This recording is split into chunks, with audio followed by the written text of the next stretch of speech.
Bueno, entonces esta noche, mis queridos amigos de la criminología y la psicología forense, como lo habíamos prometido, vamos a hablar sobre el caso de Richard Ramírez, ¿no?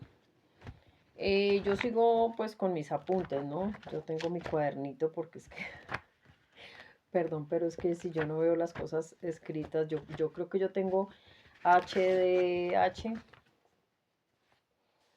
eso se llama trastorno por déficit de atención. Bueno, ¿qué es lo que sucede? Primero que todo, como primer punto importante podemos hablar respecto de la infancia de Richard Ramírez, ¿no?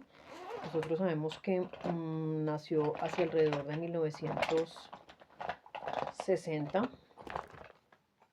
en, en El Paso, Texas.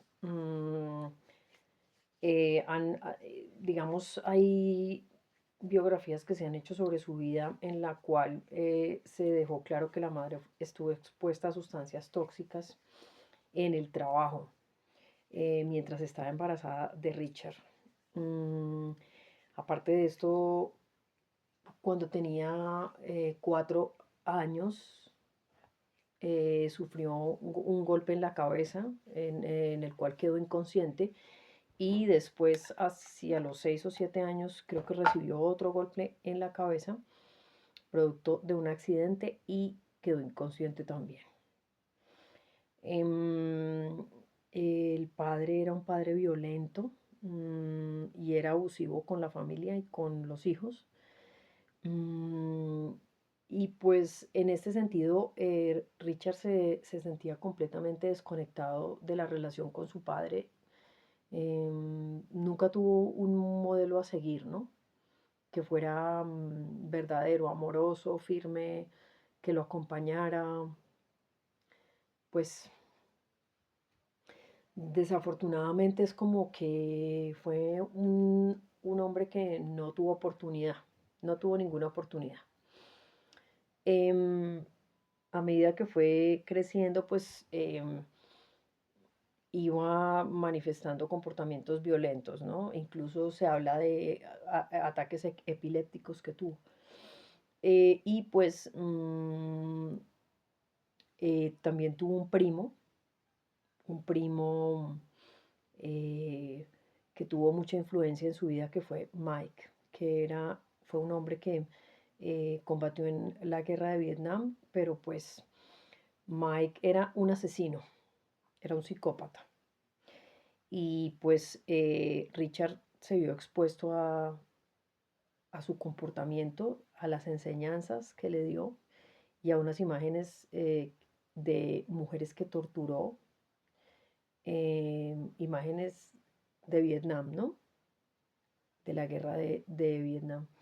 De hecho, también Mike le enseñó a Richard a técnicas de asalto, técnicas de acecho nocturno y de asalto, que después pues él puso en práctica durante su carrera criminal, que duró durante toda su juventud y su vida adulta, pero digamos el killing spree fue entre el año 84 y 85. Duró un año nada más, pero fue bastante intenso y violento. En este sentido, podemos decir que Richard Ramírez claramente tenía rasgos de psicopatía y, aparte de eso, de trastorno antisocial de la personalidad, ¿no? Psicopatía, pues porque tenía un afecto completamente plano, vacío, era frío, sin emociones, sin empatía hacia las personas, no podía establecer relaciones de manera normal, afectivas, cálidas con las personas. Mm, Tenía ideas grandilocuentes acerca de sí mismo, se creía superior a los demás. Bueno, ya dijimos afecto plano, ausencia de culpa, ausencia de empatía, ausencia de remordimiento, incapacidad para establecer relaciones sanas y equilibradas con las personas. Am, y dentro de lo que conocemos como el trastorno de la personalidad antisocial, pues es completamente claro, porque a él no le importaba romper las reglas, las leyes. De hecho, toda su vida estuvo basada en eso, ¿no? En conseguir sus fines, que pues eran más que todo económicos, sobrevivir. Pero cuando empezó a matar, pues se empezó y digamos empezó el descenso hacia el abismo, hacia la oscuridad, pues él em, probó, por decirlo así, lo que se sentía privar de la vida a otro ser humano, y para él eso era excitante y tenía también obviamente una connotación sexual, ¿no?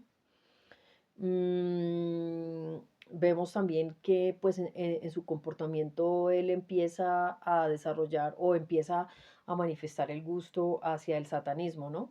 Como pues Satán es mi señor, decía él. Es como una fuerza estabilizadora en mi vida, era lo que él decía. Esto pues incluso, o es discutible si de pronto él tenía psicosis también en cierta medida, ¿no? Porque pues hay recuentos de que cuando era pequeño veía figuras, ¿no? Veía figuras monstruosas en el exterior, lo cual indicaría que de alguna manera sí tenía cierto grado como de psicosis. No se ha comprobado, pues porque no hay estudios que lo avalen, pero podría ser, es una posibilidad que hubiese tenido am, alucinaciones, tanto visuales como auditivas, ¿no?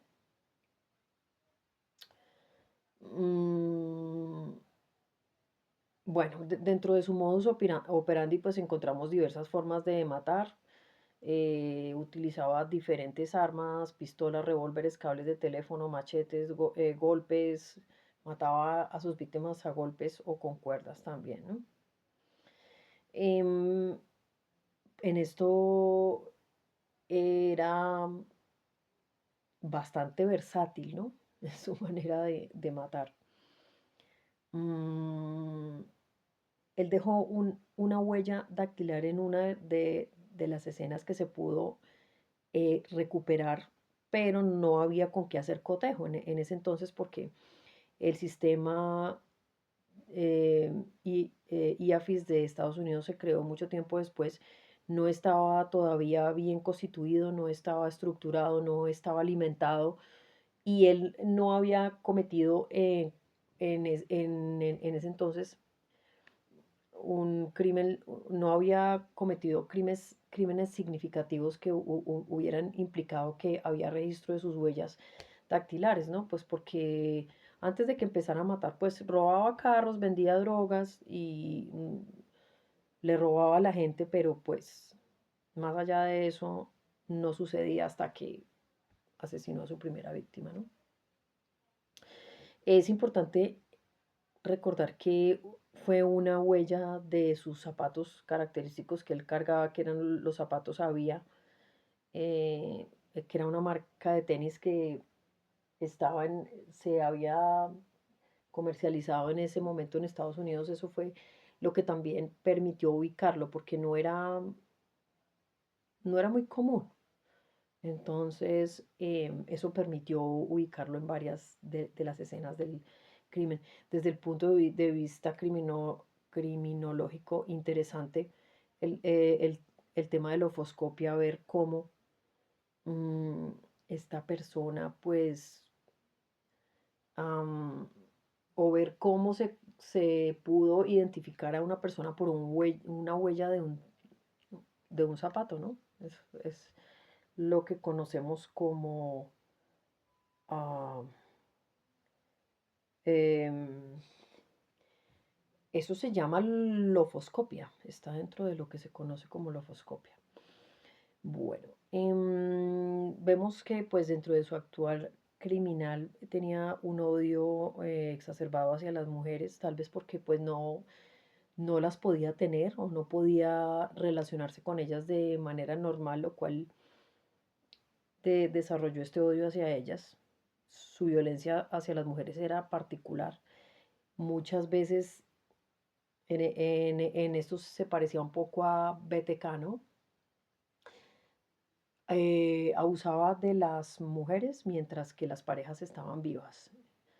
Y digamos, ellos escuchaban cuando las mataban también, ¿no? Algunas veces los mataba a ellos primero y luego a ellas, pero digamos, la pareja pues se daba cuenta de todo lo que estaba pasando. Bueno, tenemos entonces como claridad, psicopatía,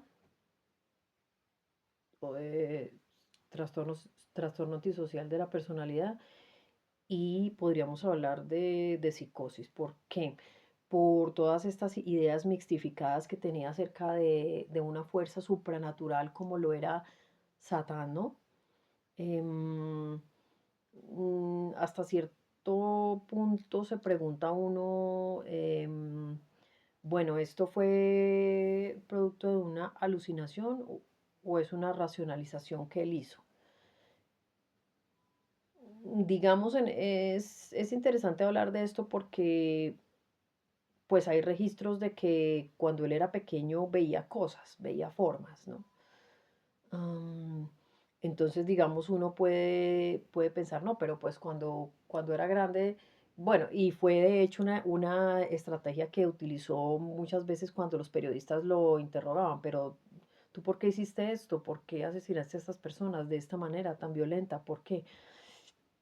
Entonces él siempre se iba por las ramas, ¿no? E incluso es particular darse cuenta que él leía, le gustaba leer y cuando lo entrevistaban utilizaba términos un poco complejos y complicados que solo podían pertenecer a una persona que leía, ¿no? Curioso. Pero entonces, digamos, él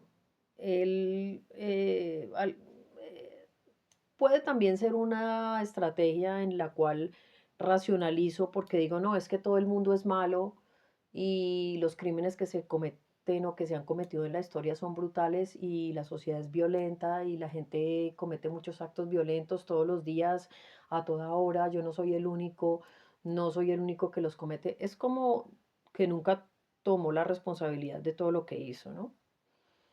Y pues también, digamos, era manipulador y mentiroso en el sentido de que pues todos los psicópatas son manipuladores y mentirosos, ¿no? Eh, digamos, no asumen la responsabilidad de sus acciones, pues porque son completamente irresponsables. eh, y son hipócritas, mentirosos, son manipuladores, ¿no? No aceptan la verdad o la realidad de los hechos ni aceptan responsabilidad. Era lo mismo que pasaba con Bondi, ¿no? Que le preguntaban continuamente, bueno, ¿por qué hiciste esto? ¿Por qué asesinaste a estas personas? ¿Por qué de esta manera?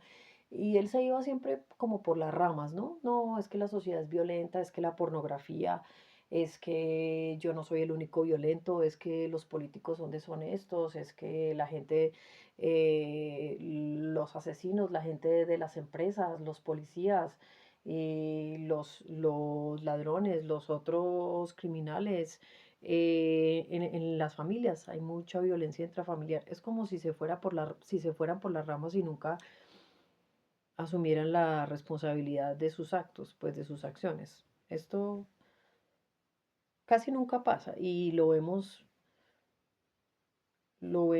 casi en todos los asesinos seriales. Bueno, de pronto podemos hacer unas excepciones con Gary Ridgway o Jeffrey Dahmer, cuando los entrevistaban algunas veces, ellos sí asumieron como responsabilidad de sus actos, pero en el caso de Ted Bundy y Richard Ramírez, para nada, ¿no?